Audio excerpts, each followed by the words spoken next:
Wassalatu wassalamu ala asyrafil anbiya'i wal mursalin sayyidina wa maulana Muhammadin salawatu rabbi wa salamuhu alaihi. Rabbi syrah li sadri wa yassir li amri wahlul 'uqdatam min lisani yafqahu qawli. Allahumma la sa'aba illa ma ja'altahu sa'ban wa la sahlan illa ma ja'altahu sahlan wa anta in syi'ta ya rabbal alamin la ja'alta as-sa'ba sahlan wa nas'aluka Allahumma an taj'ala kulla sa'bin sahlan alaina bi rahmatika ya arhamar rahimin innaka ala kulli syai'in qadir. Suratul Fatiha simore fi udditugol Al-Qur'ana onno jante e maggol. Bismillahi en fuɗɗori inde Allah jangugol nde simore Ar-Rahman yurminayɗo julɗo e kefeero kaduna, Ar-Rahim yurminayɗo julɗo tun kalahara. Alhamdu yettore nden lillahi tabitani Allah rabbil alamin joma windere nden. Suratul Fatiha o Imam Ahmad o filli ka musnad anna Ubay ibn Ka'b wondema Ubay ibn Ka'b qara'a ala nabii sallallahu alayhi wa sallam ummal Qur'an. Ñande go Ubay ibn Ka'b nelaɗo no tooli o wari o jangi Fatiha e hoore nelaɗo ɗon.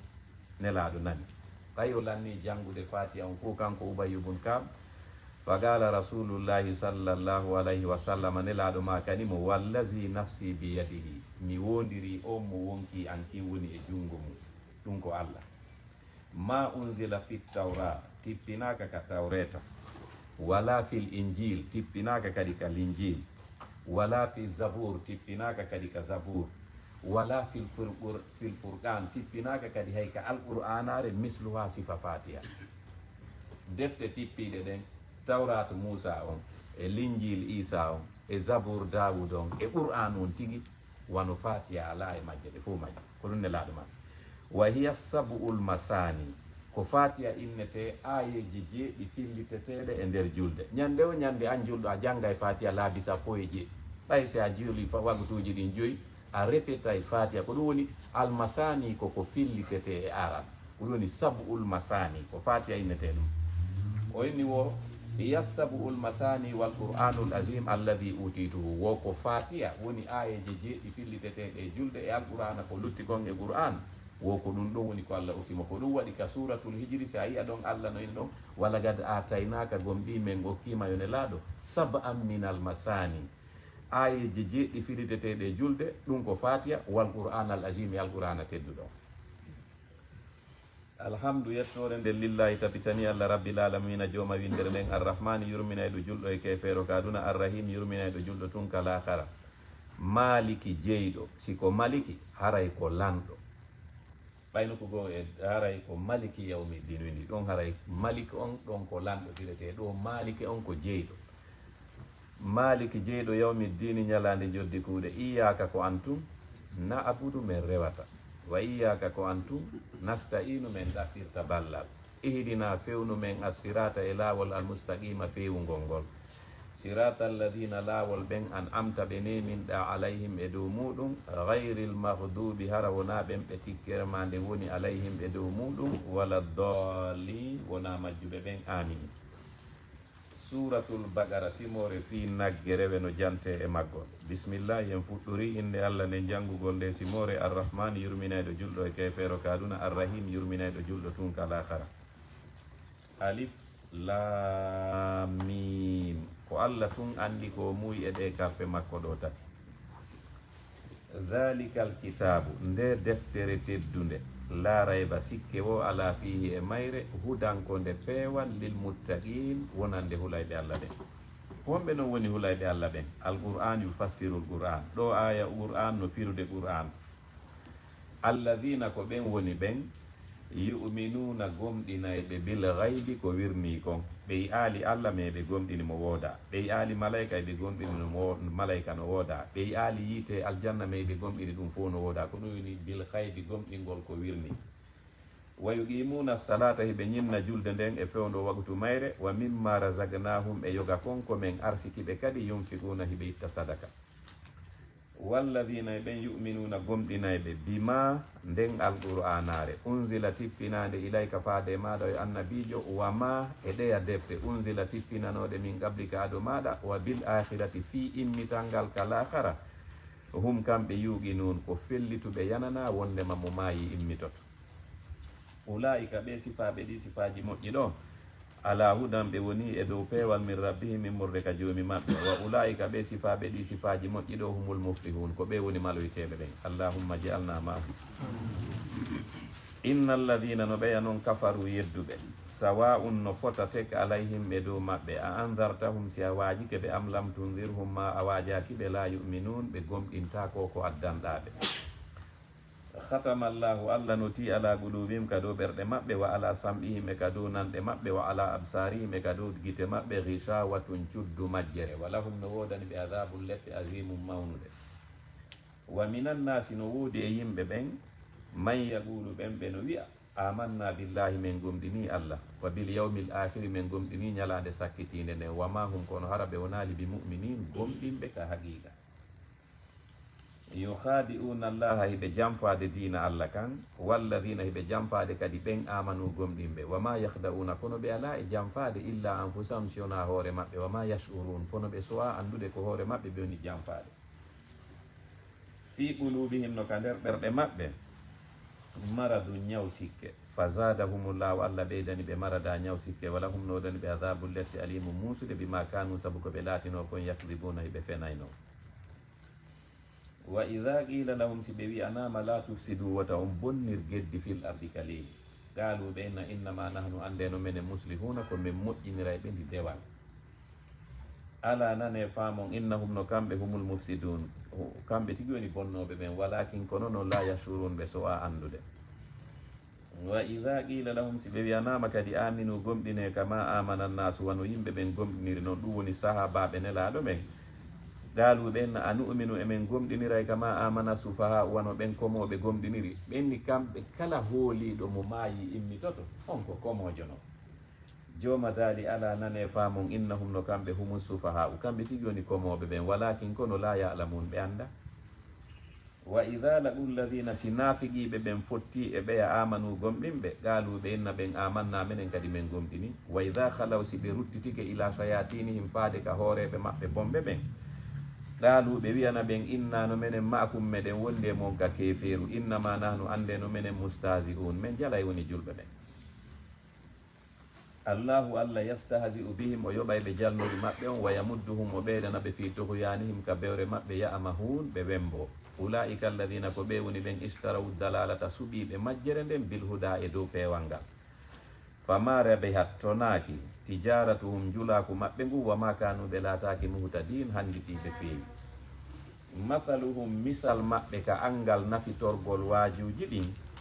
ka mathalil lazi no wayi wano on istawgada naran huɓɓuɗo yiite falamma ada attuma kala nge jalbiɗima hawlahu yeru konko woni sera makko dahaballahu allah naɓa bi nurihim annora maɓɓe on wa tarakahum o accaɓe fi zulumatin e nder niɓe la yubsiruna ara ɓe yiyata gonga on.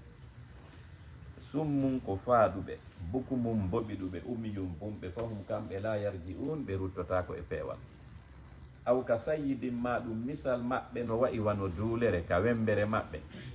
mina sama immorde ka asama fi harano e duulere nden zulumatun ni ɓe wara aɗum e digge wa barɓum e maƴe yaji aluna hiɓe waɗa asabiyahum kolli juuɗe maɓɓe ɗin fi adanihim ka nder budde noppi maɓɓe mina sawaiqi sabu kulol parñite ɗen hiɓe hullira waajuji ɗin wano goɗɗo hullirta falñitere waajuji ɗin si gonga no wowlede hara gonga on no e maɓɓe ɗum no wani ɓe wakko farñitoto ko nayos ko bombre liɓuɗa hoore maɓɓe par ce que ara ɓe andi ko ɓe jokki kon qur'an on noon kadi no wowlude fi ɗum. hadaral mawti ka rentare mayde walla muhitun ko huɓidiɗo bil kafirina heferɓe ɓen yakadu no ɓaɗo albarqu maƴƴe ɗen yahtafunde ɗe jiɗoto absarahum gite maɓɓe ɗen kullama ada lahum tuma kala jalbani ɓe masaw ɓe yaha fihi yeru konko jalɓi ɗon.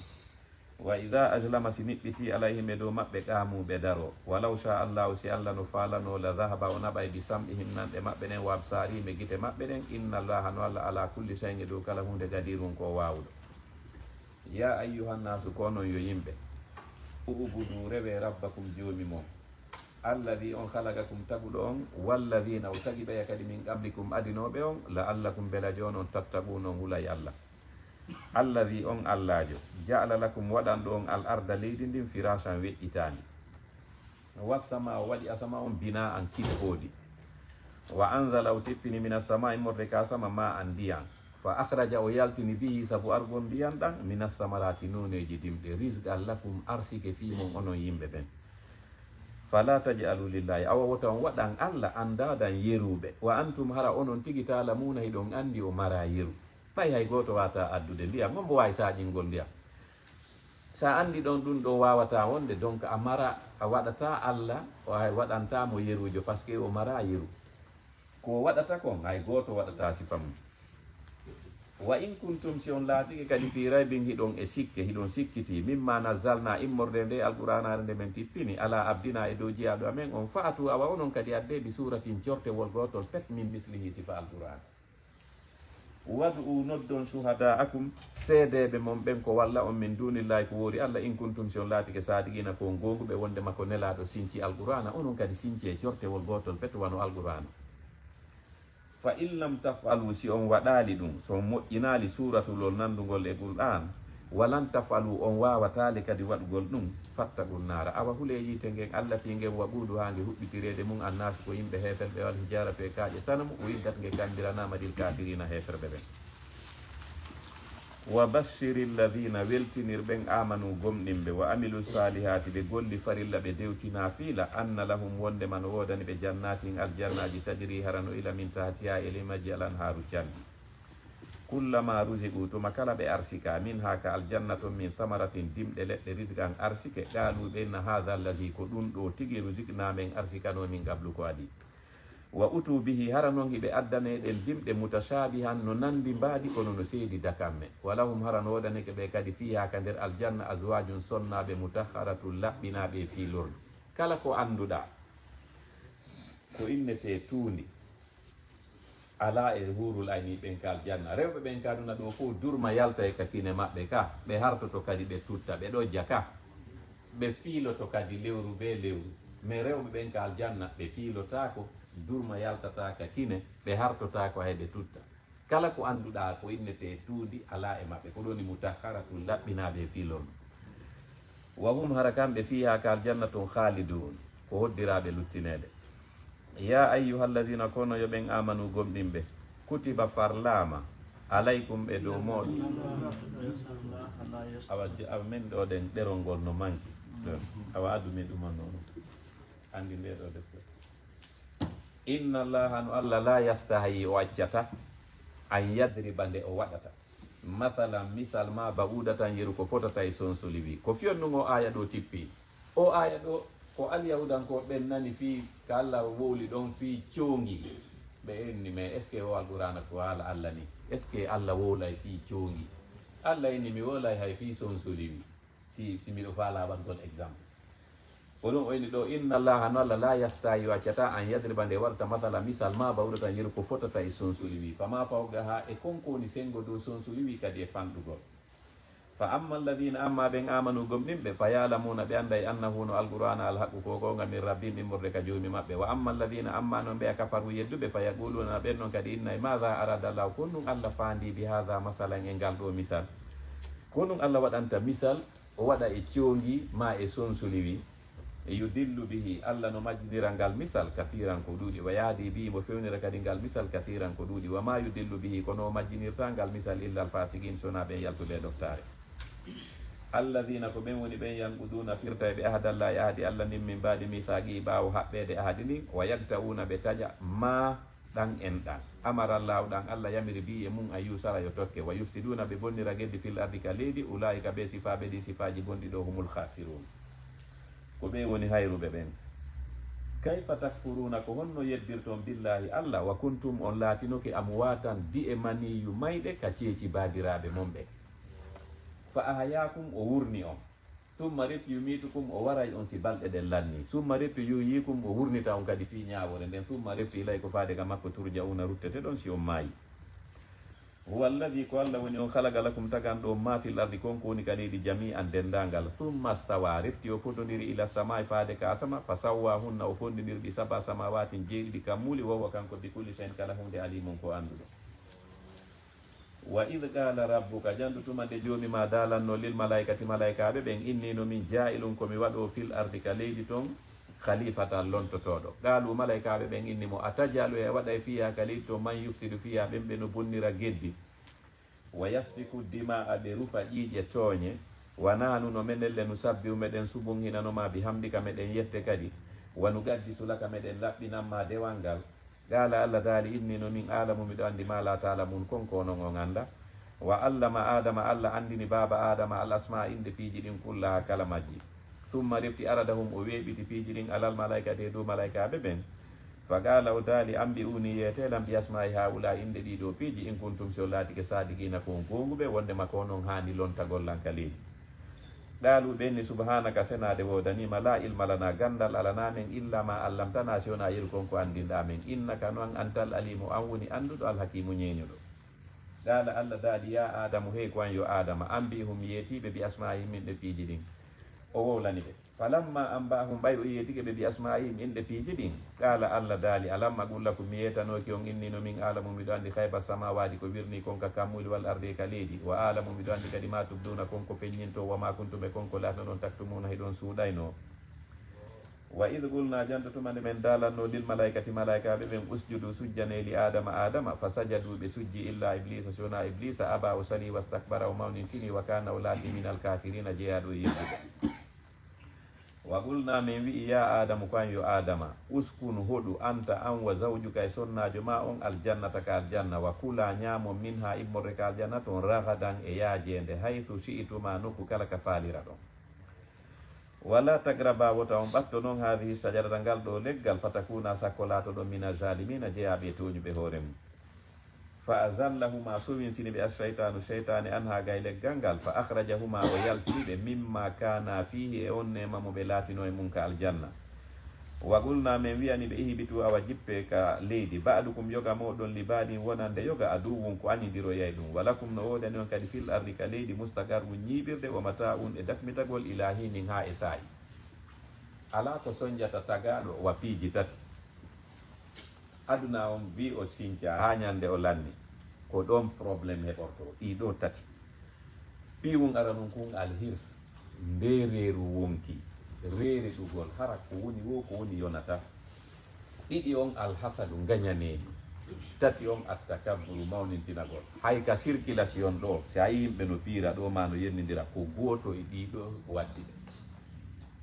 hay pays si ataki pays ko goɗɗo e ɗiɗo ko soit ko alhasadu ko nawligu ma ko reere ɗugol faale piiji ɗin fof kañum tun ma mawnitinago faminkinagol no ɓuri oya ko ɗiɗo tati ndaare ɗo allah yeeti adama o inni an e ɓeygu ma kala ko woni ka aljanna yananiya sina piwu gotum pet ngal ɗo leggal